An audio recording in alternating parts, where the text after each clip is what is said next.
हर topic का exam में अब अलग अलग रोल है, अलग अलग स्ट्रेंथ है। अब देखो मैट्रिसेस डिटर्मिनेंट्स हमारे लिए एग्जाम के लिए इंपॉर्टेंट है, पर प्रिपरेशन की जर्नी में इस पर हमने बहुत समय नहीं लगाना। इस पर हमने काम करना है पर इस पर बहुत समय नहीं लगाना।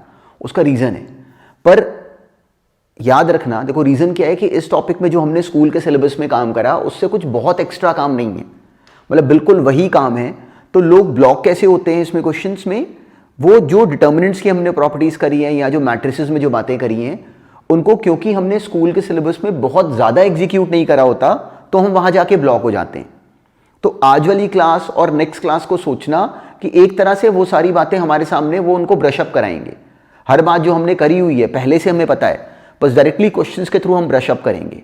पर्पस क्या होता है कि वहाँ जाके एग्जाम में हम डिटर्मिनेंट बना के या मैट्रिक्स लिखने से हेजिटेट कर जाते हैं। इस बात को नोटिस करना, वहाँ पे एग्जाम में इस टॉपिक में क्यों ब्लॉक होगे, क्योंकि हेजिटेट करोगे। हमें आदत नहीं होती डिटर्मिनेंट बनाना, उसको सॉल्व करना, उस चीज़ से हम लोग भागने की करते हैं। तो एग्जैक्टली यही प्रोसेस है कि एक बार हम एग्जाम में आए हुए क्वेश्चंस को भी देख लें और इस प्रोसेस को एक बार ब्रशअप करें और अपने आप को रेडी करें कि एग्जाम में ऐसा हो सकता है और हम उस समय ऐसे रिएक्ट करेंगे, क्वेश्चंस में हम ऐसे बिहेव करेंगे। तो चलो आज वाली क्लास भी शुरू करते हैं क्वेश्चंस के साथ, ये अपने आप सॉल्व करो। अब देखो इस क्वेश्चन में काम की बात क्या होती है कि हमने स्कूल के सिलेबस में ऐसे की लैंग्वेज नहीं करी होती। हमने जो अब करना है उसमें बिल्कुल भी डिफरेंट थ्योरी नहीं है, केवल अपने आप को रेडी करना है इस बात के लिए कि अगर हमारे सामने देखो स्कूल के सिलेबस पे बेस्ड क्वेश्चन है, पर हमें क्या हुआ, ट्रबल कहाँ है कि हमें ये लैंग्वेज नहीं लगी, तो उसी को ओवरकम करना है अभी वाले डिस्कशंस में। हमें किसी ने ये एक मैट्रिक्स दिया, कहा कि ये नॉन सिंगुलर है जिसमें ए बी और सी ओमेगा या ओमेगा स्क्वायर है। ये देखिए हमसे पूछा गया कि बताओ कितने पॉसिबल ट्रिपलेट्स, ये कितने ए बी सी के कितने पॉसिबल यहाँ पे केसेस बन सकते हैं, कितने यहाँ पे फाइनली उससे मैट्रिसेस बन जाते। तो अब हमें एक्चुअली क्या करना था, हमें यहाँ पे सबसे पहले इसके डिटर्मिनेंट को नॉन जीरो करना था। क्यों? क्योंकि गिवन है कि मैट्रिक्स नॉन सिंगुलर है, तो हमने इसका डिटर्मिनेंट निकाला, उसको नॉन जीरो करा, तो ये बनी वो सिचुएशन। तो अब यहाँ पे आके हम ब्लॉक हो जाते हैं, क्योंकि जो हमने स्कूल में क्वेश्चंस करे होते हैं, याद रखना इस टॉपिक में यही स्किल है। जो स्कूल में सवाल करें उसमें क्या होता है कि हम लोग फटाफट खत्म कर लेते हैं उनको, मैट्रिक्स बोला, ए स्क्वायर बोला, कुछ भी बोला सॉल्व करने का, तो हम करने की करते हैं। यहाँ वो हमें इस टॉपिक में एग्जाम में ऐसे फंसाएंगे। अब हमें यहाँ पे बोलना पड़ा, देखो मैट्रिसेस का रोल अब फिनिश, अब हमारा टारगेट क्या है कि एक्सप्रेशन नॉन जीरो हो जाए। तो अब ये क्वेश्चन इसके बाद एक्चुअली अगर सोचो तो परमुटेशन कॉम्बिनेशन का था, इसमें बी का कोई रोल नहीं है, इसलिए बी क्या हो सकता था, ओमेगा या ओमेगा स्क्वायर, उसके केसेस बन गए। अब ए और सी आपस में क्या क्या हो सकते थे, तो हमें समझ में आया कि वो केसेस क्या बनते हैं कि या तो ए ओमेगा हो जाए सी ओमेगा स्क्वायर, या ये omega square omega, omega omega, या ओमेगा स्क्वायर। अब हमें ये यहाँ पे बारी बारी डाल के देखने पड़ते।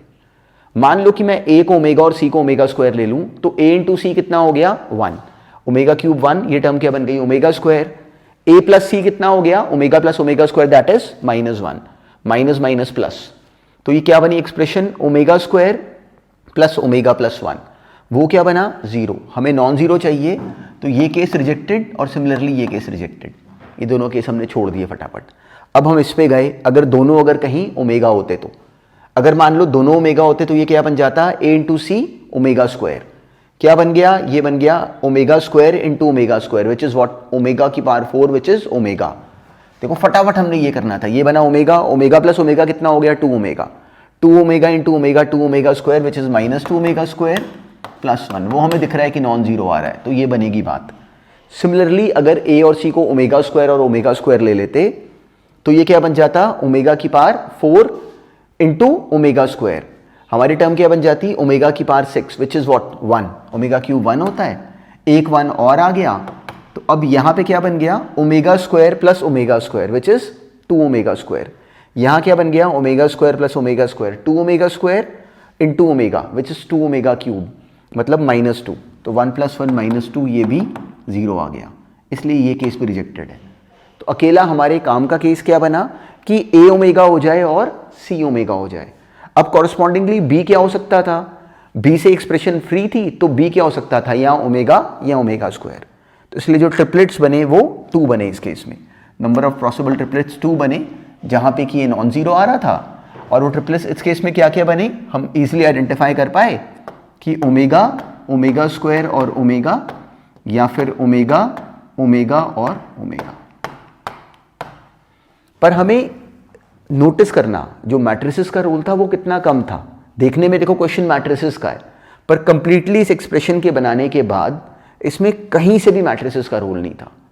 तो पूरी तरह ध्यान रखना कि जो भी क्वेश्चंस आईआईटी में फेस करोगे, मेंस में और आगे एडवांस में भी, उसमें मैट्रिसेस का वो के थ्रू एंट्री होगी, बाद में वो क्वेश्चन परमुटेशन, कॉम्बिनेशन या किसी भी टॉपिक के रोल पे बेस्ड होगा। जो कोर मैट्रिसेस के क्वेश्चंस होंगे वो बहुत सिंपल होते हैं। अब नेक्स्ट करो।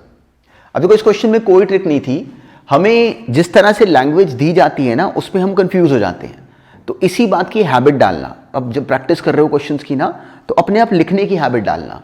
ये भी क्वेश्चन आईआईटी में आया हुआ है, हमें किसी ने दिया कि कोई मैट्रिक्स P है जिसके जो एलिमेंट्स हैं वो AIJ हैं, 3x3 मैट्रिक्स है। कोई और मैट्रिक्स Q है जिसके एलिमेंट्स क्या हैं, BIJ, जिसमें जो BIJ है वो 2 की पावर I+J और इंटू AIJ है। ये देखिए हमें कहा गया कि डिटर्मिनेंट ऑफ P अगर 2 है तो डिटर्मिनेंट ऑफ Q बता दो। तो बिल्कुल भी पैनिक वाला क्वेश्चन नहीं था। हमें क्या करना चाहिए था कि Q क्रिएट कर देना चाहिए था।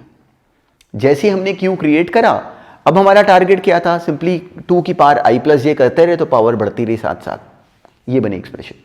अब क्या करते, अब हमारा काम क्या था कि अगर हम इसको कंपेयर करना चाहें जो मैट्रिक्स P है उसके साथ, तो हमें यहां जितनी जो 2 की पावर्स हैं इनको क्लियर करना था।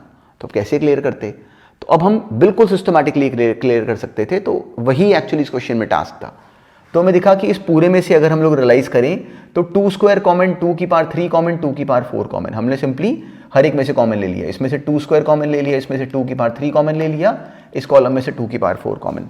तो हम यहां तक ले आए इस क्वेश्चन को। यहां तक लाने के बाद अब हमें साफ साफ दिखता है कि इस वाली रो में से 2 कॉमन आ रहा है। सिमिलरली इस वाली रो में से अगर हम साफ साफ अगर कॉमन लें तो ये दिस वॉज 2², तो इस वाली रो में से 2² कॉमन आ रहा है। तो इसके अलावा 2 की पावर 1 और 2 की पावर 2 और बाहर कॉमन आ गया। तो वो कॉमन लेते ही हमारी टर्म ये बन गई। 2 की पावर 4 + 3 + 2 9 पहले से था, 2 की पावर 3 और आ गया, तो वो बन गया 2 की पावर 12 इंटू पहले वाला डिटर्मिनेंट। वो कितना था, 2 की पावर 1, तो हमारा आंसर बन गया 2 की पावर 13। तो अब ये क्वेश्चन अगर नोटिस करो तो स्कूल की बिल्कुल बेसिक प्रॉपर्टी के ऊपर बेस्ड था, पर आईआईटी में एडवांस्ड में आया हुआ है। और नोटिस करो कि कितना सिंपल था, बस हमारा एग्जीक्यूशन सही होना चाहिए।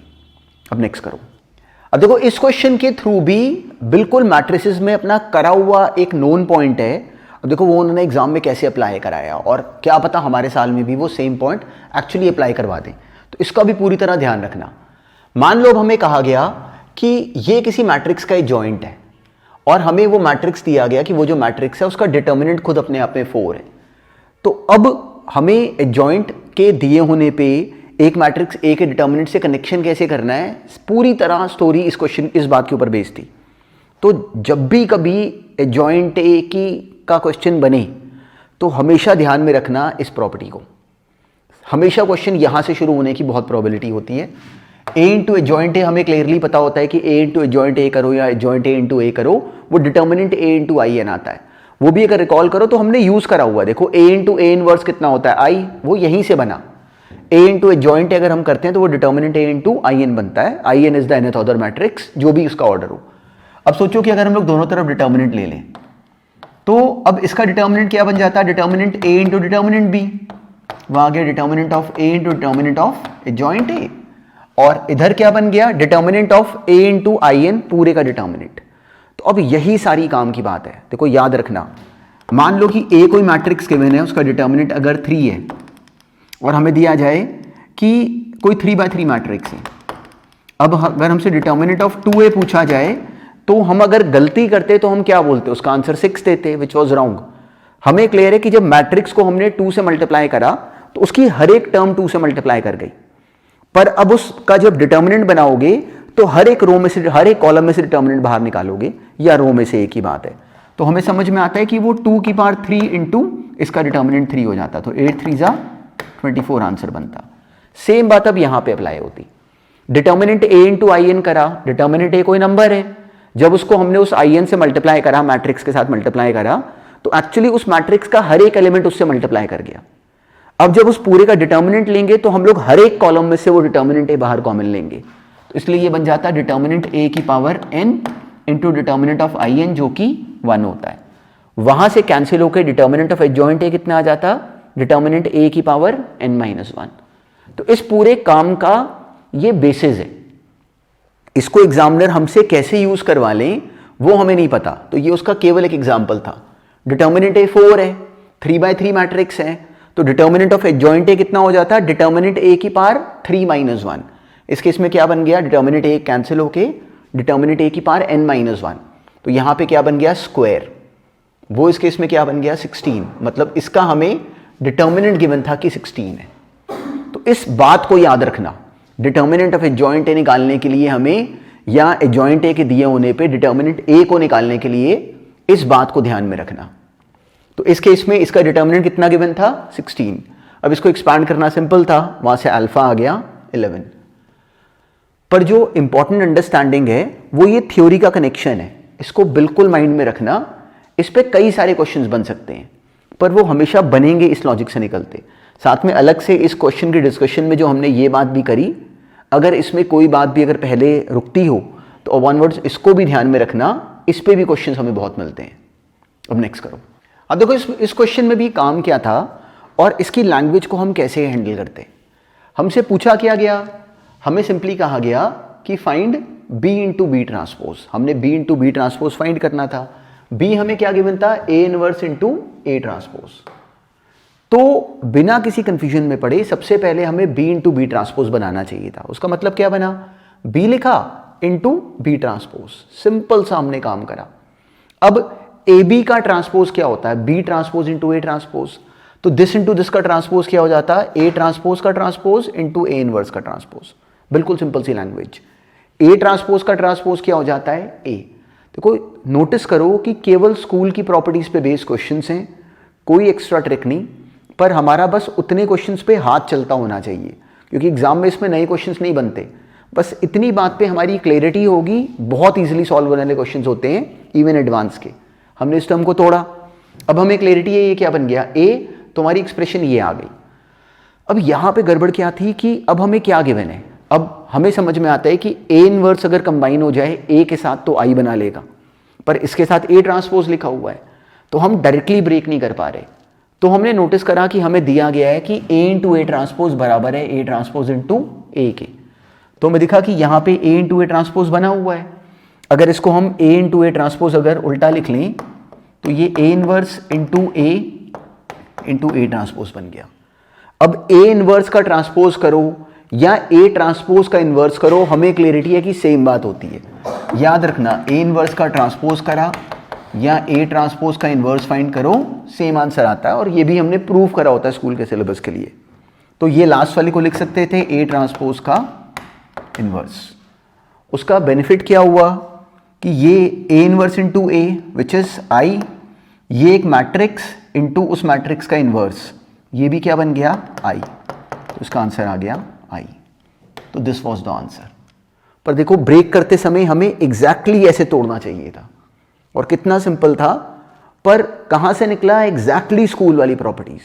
तो इन क्वेश्चंस के थ्रू हम लोग उन्हीं प्रॉपर्टीज को रिकॉल कर रहे हैं, कोई एक्स्ट्रा काम नहीं। अब नेक्स्ट करो। अब देखो इस क्वेश्चन का बेसिस भी हमारी ऑलरेडी करी हुई एक प्रॉपर्टी होती है, पर हमें भूल जाता है कि अब इसमें डायरेक्टली पी क्यूब हमें गिवन था कि क्यू क्यूब है, पी स्क्वायर क्यू बराबर है क्यू स्क्वायर पी के, डायरेक्टली हमारा कोई लिंक नहीं बन रहा। तो हमें सोचना क्या था कि determinant of P square plus Q square कैसे बने। तो उसके लिए हमारा दिमाग कैसे चलता कि P square plus Q square create कैसे हो सकता है।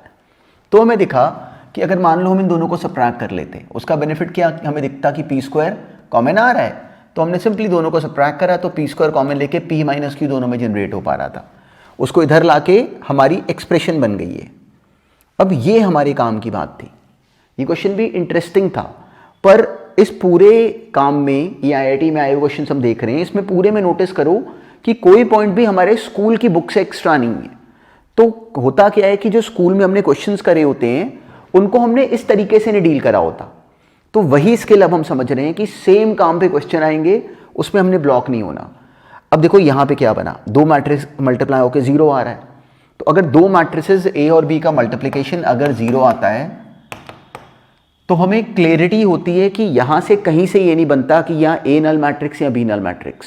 पर याद रखना कि ये जरूर बनता है कि दोनों जो मैट्रिसेस होंगे वो उनका डिटर्मिनेंट 0 होगा, ये काम की बात है। तो अब इस केस में अगर सिंपली हमें ये गिवन था, तो अब हमें क्लैरिटी है कि इसका डिटर्मिनेंट क्या हो गया इस केस में। अगर मान लो कि अगर ये नॉन जीरो होता तो सिंपली मैट्रिक्स इन्वर्टेबल हो जाता, जो कि नहीं है। हमें डायरेक्टली अब क्लैरिटी कि दो मैट्रिक्स का मल्टीप्लिकेशन अगर जीरो है तो वहां से हमें क्लियरली समझ में आता था कि इनका जो दोनों का डिटर्मिनेंट होगा दैट वुड बी जीरो। तो बिना कुछ करे हमें क्लैरिटी कि इसका डिटर्मिनेंट कितना आ गया, जीरो। तो बस हमने इस बात को वहां पे अप्लाई करना था। तो it was again a very straight forward question, पर इसमें पूरी तरह बेसिस किस प्रॉपर्टी का लगा, इस बात का। याद करो, देखो ये हमने लिखा देखा होता है कि a इंटू बी अगर नल मैट्रिक्स अगर जीरो है तो उस केस में a और b का नल मैट्रिक्स होना जरूरी नहीं है, ये हमने करा होता है। पर लेकिन a इंटू बी का डिटर्मिनेंट इस केस में जीरो आ रहा है, इस रीजन से हमें क्लियरली समझ में आता है कि ये दोनों जीरो होंगे। देखो अब बहुत बेसिक सा पॉइंट है but it is very important. अब नेक्स्ट देखते हैं। अब बिल्कुल सेम तरह के पॉइंट को अप्लाई करता भी ये क्वेश्चन था। हमें क्या दिया गया कि a और b कोई दो स्क्वायर मैट्रिसेस हैं, तो हमसे a प्लस बी का स्क्वायर पूछा गया। अब a प्लस बी का स्क्वायर हम जानते हैं इसमें कि वो a plus B into A plus B होता। हमने अलजेब्रिक एक्सप्रेशन की तरह एक्सपैंड नहीं करना था, तो a plus B into A plus B. अब डिस्ट्रीब्यूटिव लॉ इसमें होल्ड करता है, तो a into A plus A into B plus B A plus B square, ये बनी एक्सप्रेशन। तो अब इसमें B A plus A B आया, उसका क्या फायदा हमें कुछ नहीं पता। अब हमें क्या गिवन है कि b बराबर है minus A inverse into B into A. Directly देखो कोई कनेक्शन नहीं बन रहा, पर एक बात सोचो, अगर b बराबर है minus A inverse into B into a के, तो अगर हम इसको दोनों तरफ मान लो a से लेफ्ट मल्टीप्लाई कर दें। देखो मल्टीप्लिकेशन के केस में हमें क्लैरिटी है कि मैट्रिसेस के मल्टीप्लिकेशन में अगर याद रखना दोनों तरफ मल्टीप्लाई करोगे तो दोनों तरफ लेफ्ट मल्टीप्लाई करोगे या दोनों तरफ राइट मल्टीप्लाई करोगे। अगर a बराबर है b के तो सी ए बराबर होगा सी बी के, ए सी बराबर होगा बी सी के। हम लोग ये तो लिख सकते हैं, ये भी सही है ये भी सही है, पर हम लोग c a is equal to b c नहीं लिखेंगे, ये ऑर्डिनरी मल्टीप्लिकेशन की तरह इसमें नहीं करेंगे, तो उसका बिल्कुल ध्यान रखना। अब मान लो कि अगर हमने इसको दोनों तरफ लेफ्ट मल्टीप्लाई कर दिया, मान लो ए के साथ। क्यों करा लेफ्ट मल्टीप्लाई? क्योंकि हमें दिखा कि लेफ्ट मल्टीप्लाई करने पे ये ए इंटू ए इनवर्स जनरेट हो जाएगा विच इज आई। तो जैसे ही हमने दोनों तरफ लेफ्ट मल्टीप्लाई करा ए के साथ, तो इधर क्या बन गया ए बी, उधर बन गया माइनस बी ए। वही हमारे काम की बात थी। तो ए बी प्लस बी ए आपस में कितना हो गया इस केस में, जीरो। तो सिंपली टर्म क्या बन गई, a square plus A b plus B a. तो बिल्कुल ध्यान में रखना कि मैट्रिसेस के मल्टीप्लिकेशन में ए बी और बी ए सेपरेट बातें हैं, दोनों आपस में कैंसिल हो गए। हमारा आंसर क्या आ गया, ए स्क्वायर प्लस बी स्क्वायर। तो दिस वॉज द बेसिस। बिल्कुल सिंपल सा क्वेश्चन था, पर हमारी इस अंडरस्टैंडिंग को केवल रिकॉल करने के लिए था। देखो मैट्रिसेस में याद रखना, कभी अगर ए सी बराबर है बी सी के, तो अगर कभी यहाँ पे ये जो मैट्रिक्स सी अगर ये नॉन सिंगुलर हो, तो हम लोग बोल सकते हैं कि ए बराबर है बी के। बिल्कुल सही है, left, this is right cancellation law. पर हम ऐसा नहीं बोल सकते, अगर ए सी बराबर हो सी बी के तो हम सी सी कैंसिल नहीं कर सकते इस केस में, वो बिल्कुल इलॉजिकल हो जाएगा। क्यों? क्योंकि एक में वो राइट साइड मल्टीप्लाई हो रहा है, एक में लेफ्ट हैंड साइड। तो बहुत छोटी बातें हैं जो कि हमने स्कूल के सिलेबस में उतनी फ्रीक्वेंटली यूज नहीं करी, पर सब वहीं से हैं। तो बस उन्हीं बातों का हमने ध्यान रखते हुए क्वेश्चंस करने। अब नेक्स्ट करो। अब देखो जो क्वेश्चन अभी हमने करा उसी बात को रिकॉल करता हुआ अभी ये क्वेश्चन था। ए और बी मैट्रिक्स अगर हमें गिवन है कि मिला के नल मैट्रिक्स आ रहा है, ए और बी हमें गिवन है कि नॉन जीरो मैट्रिक्स है। तो अब यहां से देखो क्या पता चला, अगर ए इंटू बी अगर हमें नोन है कि नॉन सिंग, अगर सिंपली ए और बी अगर कोई दो मैट्रिक्स हैं और दोनों का मल्टीप्लिकेशन अगर मान लो जीरो आता है। अब मान लो हम एज्यूम कर लें कि जो मैट्रिक्स ए है वो नॉन सिंगुलर है, इन दोनों में से कोई भी एक मैट्रिक्स है जो कि नॉन सिंगुलर है। मान लो हमने मान लिया कि जो ए मैट्रिक्स है वो नॉन सिंगुलर है। तो अगर कोई मैट्रिक्स नॉन सिंगुलर है मतलब उसका डिटर्मिनेंट जीरो नहीं है, तो मतलब उसका इन्वर्स एग्जिस्ट कर गया। तो अगर उसका इन्वर्स एग्जिस्ट करता है तो ए इंटू बी जीरो है, तो ए इंटू ए इनवर्स दोनों तरफ हमने ए इनवर्स से मल्टीप्लाई करा, वो क्या आ गया कि b बराबर है a into A inverse which is what, इस केस में i into B is what, इस केस में i इंटू बी बन गया कि दैट इज जीरो। तो अब i इंटू बी अगर जीरो आ रहा है, अब i इंटू बी इस केस में क्या आ रहा है, नल मैट्रिक्स। तो उसका सेंस क्या बना कि b क्या बन गया इस केस में, सिंपली बोथ। अब i इंटू बी अगर मान लो नल मैट्रिक्स आ रहा है तो एक्चुअली b क्या बन गया, सिंपली ये सिंपली i इंटू बी क्या आ गया, b, तो b आ गया नल मैट्रिक्स। पर हमने ऑलरेडी बोला हुआ था कि जो b मैट्रिक्स है वो नॉन जीरो मैट्रिक्स है। तो अगर b नॉन जीरो मैट्रिक्स है मतलब जो a मैट्रिक्स है, इसका मतलब जो हमारा इनिशियल थॉट था वो राइट नहीं है। इसका मतलब क्या हो गया कि जो ए मैट्रिक्स है वो सिंगुलर मैट्रिक्स है। कैसे ए सिंगुलर मैट्रिक्स आया? क्योंकि ए को नॉन सिंगुलर लिए जाने पे हमें रियलाइज हुआ कि बी अपने आप में नल मैट्रिक्स आ जा रहा है, पर बी नल मैट्रिक्स नहीं है, वो तो हमें गिवन था। सिमिलरली हम अगर मान लो ये एज्यूम कर लेते कि बी जो है वो नॉन सिंगुलर है, तो हम क्या करते? ए इंटू बी नल मैट्रिक्स है, इसको बी इनवर्स से हम राइट मल्टीप्लाई कर लेते, तो वहां से प्रूव हो जाता कि बी भी नहीं हो सकता। इसका मतलब अगर ए इंटू बी नल मैट्रिक्स हैं तो हमें देखते ही समझ में आता है कि अगर वो नॉन जीरो हैं तो उस केस में इन दोनों का जो डिटर्मिनेंट होगा दैट वुड बी जीरो। क्यों होगा? हमने खुद अभी बना के देखा। तो इसका राइट ऑप्शन क्या बनता? ए। इसको वैसे भी ध्यान में रखना, इस पे क्वेश्चन अगर आएगा तो हमें वैसे भी इस पे पूरी क्लैरिटी होनी चाहिए। अब नेक्स्ट करो। अब इस क्वेश्चन में ट्रिक कोई नहीं थी, बस हमने बिल्कुल बेसिक पॉइंट जो हमने स्कूल के सिलेबस में करा है उसको रिकॉल करता क्वेश्चन था ये। क्या करेंगे इसमें ए को निकालने के लिए? पहले सोचो कि ये बी लिखा हुआ है, हमें क्या गिवन है? एक तरह से एक मैट्रिक्स इक्वेशन गिवन थी, बी इंटू ए इंटू सी हमें गिवन था कि ये बराबर है मान लो आई के। इस केस में उधर जो लिखा था दैट वाज आई। तो अब हम यहां से ए को फ्री करने के लिए क्या करते? दोनों तरफ हम पहले बी इनवर्स से लेफ्ट मल्टीप्लाई करते और सी इनवर्स से बाद में राइट मल्टीप्लाई करते। तो वहां से ए कितना निकल आता? सिंपली ए बराबर आ गया बी इनवर्स 2 2 1 3 का इनवर्स और बीच में ये मैट्रिक्स आई और बाद में सी इनवर्स, सिंपली इस मैट्रिक्स का इनवर्स। अब हमें बिल्कुल तेज समझ में आता है कि 2/2 मैट्रिक्स का इनवर्स कैसे निकालेंगे। उसका डिटर्मिनेंट 4 - 1 4 - 3 1 और जॉइंट कैसे करेंगे? इन दोनों को इंटरचेंज कर देंगे और इन दोनों का साइन चेंज कर देंगे। तो वो क्या बन गया? 2 2 सेम ही आ गया और -3 -1 सिमिलरली आगे भी। सिंपली अब इनका डिटर्मिनेंट निकाला, इसका कितना आ रहा था 1, इसका डिटर्मिनेंट कितना बन रहा था 9 - 10 -1। तो वो सॉल्व करने पे माइनस साइन बाहर आ गया। अब ये मल्टीप्लिकेशन हमारे लिए बहुत स्ट्रेट फॉरवर्ड थी, तो सिंपली माइनस बाहर आया और हमारा आंसर आ गया -1110 जो कि बन गया टी। तो there was no trick as such, बस अपनी नोन बात को हमने यहां पे सही अप्लाई करना था इन द गिवन टाइम। अब नेक्स्ट करो। अब देखो इस क्वेश्चन में भी रोल हमारी नोन बात का था। हमें किसी ने एक मैट्रिक्स दिया x जो कि ab प्लस ba था और y कोई अलग मैट्रिक्स दिया ab माइनस ba। तो हमसे x इंटू वाई का ट्रांसपोज पूछा कि x y के टर्म्स में क्या होगा। तो अब जरा x को खुद देखो, अब x एक मैट्रिक्स है, y एक मैट्रिक्स है। या तो हम क्या करते हैं कि x इंटू वाई करते सॉल्व, x इंटू वाई हमें दिखता है कि सॉल्व करना वॉज अ बिट कम्बरसम, इस केस में उसको सॉल्व करना मुश्किल था। तो x इंटू वाई के चक्कर में क्यों पड़े? x इंटू वाई का ट्रांसपोज हमें समझ में आता है कि y transpose into x transpose हो जाता। ए बी का ट्रांसपोज क्या बन जाता? b transpose into A transpose. तो ये क्या बन गया? y transpose into x transpose. अब y अगर नोटिस करो तो हमने स्कूल के सिलेबस में भी ये सवाल करा होता है।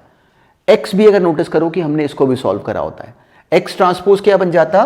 सिंपली ab प्लस ba का ट्रांसपोज और x ट्रांसपोज क्या बन जाता? ab transpose ab plus ba का ट्रांसपोज, मतलब ab ट्रांसपोज प्लस ba का ट्रांसपोज। वो क्या आ गया? ये बन गया b ट्रांसपोज a ट्रांसपोज और a और b हमें सिमेट्रिक गिवन है, तो वो बन गया b into A plus a into B. तो हमें दिखा कि वो सेम x ही आ गया actually, ab plus B A is same as B A plus A B, तो वो सेम ही आ गया x, तो x ट्रांसपोज x के बराबर था। मतलब मैट्रिक्स x कैसा आ गया? सिमेट्रिक्स। सिमिलरली मैट्रिक्स y हमने सॉल्व करा तो वो आ गया स्क्यू सिमेट्रिक। तो ये क्या बन गया? y transpose into x transpose और y ट्रांसपोज एक्चुअली कितना है? -y और x ट्रांसपोज कितना है? x। इस सवाल में xy का ट्रांसपोज बराबर आया -yx के। पर देखो इसको हमने सॉल्व कैसे करा। हमने पहले xy के ट्रांसपोज को तोड़ लिया, y transpose into x transpose. क्यों ब्रेक करा? क्योंकि हमें दिखा कि मल्टीप्लाई करके जो एक्सप्रेशन बनेगी उससे हमें फायदा नहीं हो रहा। उससे भी हम कर सकते थे पर कंपैरेटिवली वो ज्यादा इरिटेटिंग होता, पर ऐसे करना इसको वॉज वेरी स्ट्रेट फॉरवर्ड। अब नेक्स्ट करो।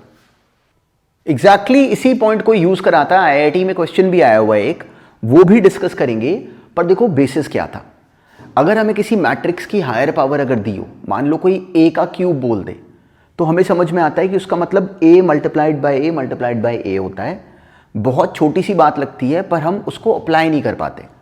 अब जैसे हमें इस मैट्रिक्स की पावर अगर n गिवन है तो हमें गलती से क्या लगता है, हम लोग बिल्कुल क्लियर है क्योंकि हम लोगों ने इस टॉपिक में मेन ट्रबल याद रखना मैट्रिसेस में बहुत बड़ी ट्रबल क्या होती है कि हम ये भूल जाते हैं कि this is not ordinary multiplication.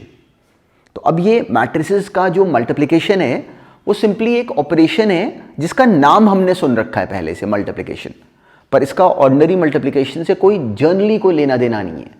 तो अब अगर मान लो कि कोई बोले ए बी की पावर 5, ए इंटू बी मैट्रिक्स की पावर 5, तो हम गलती से टेम्प्ट होते बोलने को कि वो ए की पावर 5 इंटू बी की पावर 5 है, वो गलत होता। ए बी की पावर 5 ए की पावर 5 इंटू बी की पावर 5 नहीं बनेगा। क्या बनेगा?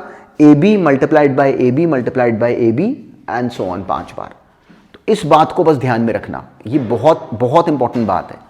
तो अगर इस मैट्रिक्स की पावर अगर n बोला गया तो उसका मतलब क्या बना? Simply A inverse into B into A and then again A inverse into B into A and so on, ऐसे n बार। तो अब डायरेक्टली हम इसको क्रैक नहीं कर पा रहे, तो हमने क्या करा? छोटा केस लेके अपना जवाब बनाने की कोशिश करी। मान लो कि अगर हम ले लें कि simply A inverse into B into a ऐसा 2 बार हो रहा होता, तो उसका स्क्वायर क्या बना लेता? A inverse into B into A into A inverse into B into a. अब ये लिख के हम इसका कोड क्रैक करना शुरू करते कि भाई क्या पूछा हुआ एग्जाम में। तो हमने नोटिस करा कि ऐसे लिखे जाने पे एक ए इंटू ए इनवर्स बन गया, विच इज वॉट? आई। तो टर्म क्या आ गई? A inverse into b square into a. ये बना हमारा पैटर्न। तो सिंपली इसको मल्टीप्लाई करे जाने पे ये a inverse into b square into a हो जा रहा है। यहाँ से हमें थोड़ा सा हिंट लगा कि अगर अच्छा 2 को मल्टीप्लाई करने पे अंदर बी स्क्वायर बन जा रहा है, तो 3 को मल्टीप्लाई करने पे कहीं बी क्यूब तो नहीं बनता। तो हमने 3 को ट्राई करा, इसको एक बार फिर से मल्टीप्लाई कर दिया एक और के साथ, ये फिर से क्या बन गया? आई। तो ये क्या बन गया? B cube. अब हमारा लॉजिक बिल्कुल रेडी हो गया। हमें क्लैरिटी कि ऐसे 4 मल्टीप्लाई करेंगे तो बीच में बी की पावर 4 बन जाएगा, ऐसे अनमल्टीप्लाई करेंगे तो बीच में b की पावर n बन जाएगा। So this was the basis. पर इस क्वेश्चन के थ्रू अपने माइंड को रेडी रखना कि अगर a b की पावर 5 आए तो गलती से भी ना बोल देना वहां पे कि वो a की पावर 5 इंटू बी की पावर 5 है। उन सारे क्वेश्चंस का बेसिस इस तरह की बात होती है। सो दिस इज इंपॉर्टेंट, बस इसको ध्यान में रखने के लिए ये वाला क्वेश्चन हमने करा डिस्कस। अब नेक्स्ट देखते हैं। अब ये क्वेश्चन भी बहुत सिंपल था। अकेली ट्रबल क्या थी कि हम भूल जाते हैं। क्या भूल जाते हैं कि अगर इसमें a इंटू ए जॉइंट अगर दिया हुआ है तो हमें गलती से लगता है कि इस मैट्रिक्स A का जॉइंट निकालना पड़ेगा। पर ये सोचो कि एग्जामिनर ऑल्सो नोज कि हम लोग वहां पे गिवन टाइम में क्वेश्चन कैसे खत्म करेंगे, कि अगर इसका जॉइंट फाइंड करेंगे तो हमें टाइम लगेगा डिटर्मिनेंट सॉल्व करते और बाद में सॉल्व करते। तो रिकॉल करो कि हमने कर रखा था क्या? a into adjoint A बराबर होता है determinant a into I n के। तो उसका इसमें 3/3 मैट्रिक्स है, तो आई एन क्या बन गया? I3 1 0 0 0 1 0 0 0 1। तो अब क्या बच गया? डिटर्मिनेंट ए। सिंपली हमने इसका डिटर्मिनेंट ए सॉल्व करा, तो डिटर्मिनेंट ए सिंपली एक्सपांड करे जाने पे ये टर्म आ गई। जो टर्म बनी उसको जब हमने एक्सपांड करा तो हमें दिखा कि वो वही एक्सप्रेशन आ गई जो हमें एग्जामिनर ने पहले ही बना के दी हुई है। ये 60 है और वो 20 है। डायरेक्टली उसकी वैल्यू कितनी हो गई? 68। तो आंसर क्या बन गया? 68 इंटू आई। तो which is the option C, simply 68 I. तो इस क्वेश्चन में देखो काम कितना कम था, पर देखने में हमें डायरेक्टली पता नहीं चल रहा था, उसको पकड़ना ही एक्चुअली काम था फर्दर। अब नेक्स्ट करते हैं। अब ये क्वेश्चन भी सिंपल सा ही था। हमें क्या कहा गया? हमें कहा गया कि चेक करो, देखो बार बार नोटिस करो हर ऑप्शन क्या बोल रहा था? बी ट्रांसपोज इंटू ए इंटू बी के बिहेवियर के बारे में। तो अब हमें पता है, अगर मान लो ये बात भूलती है तो याद रखना, अगर क्वेश्चन आए कि चेक करो कि मैट्रिक्स सिमेट्रिक है कि इसकी सिमेट्रिक है, तो क्या करेंगे? फटाफट उसका ट्रांसपोज निकालेंगे। तो हमने क्या करा? सिंपल सा काम करा, इस मैट्रिक्स बी ट्रांसपोज इंटू ए इंटू बी का ट्रांसपोज बनाया। वो क्या बन गया? ए बी सी का ट्रांसपोज क्या होता? C transpose into B transpose into ए ट्रांसपोज। बिल्कुल हमने इस बात को यूज करा, वो आ गया बी ट्रांसपोज इंटू ए ट्रांसपोज इंटू बी ट्रांसपोज का transpose, which is what? B. ये बनी एक्सप्रेशन। तो अब हमने इसका बिहेवियर बताना था इन बातों के थ्रू। तो पहला ऑप्शन कहता है कि अगर ए सिमेट्रिक होगा तो ये सिमेट्रिक होगा। ए सिमेट्रिक होने पे ए ट्रांसपोज क्या बन गया? ए। तो क्या टर्म बच जाती? B transpose A into B, which is same. तो क्या बना? सिमेट्रिक। तो इसका ए ऑप्शन तो करेक्ट है। बी ऑप्शन कहता है कि ये सिमेट्रिक होगा अगर बी सिमेट्रिक है। अब सोचो कि अगर बी सिमेट्रिक है तो बी ट्रांसपोज किसके बराबर होता? बी के। तो हमारी टर्म क्या बन जाती? बी इंटू ए ट्रांसपोज इंटू बी।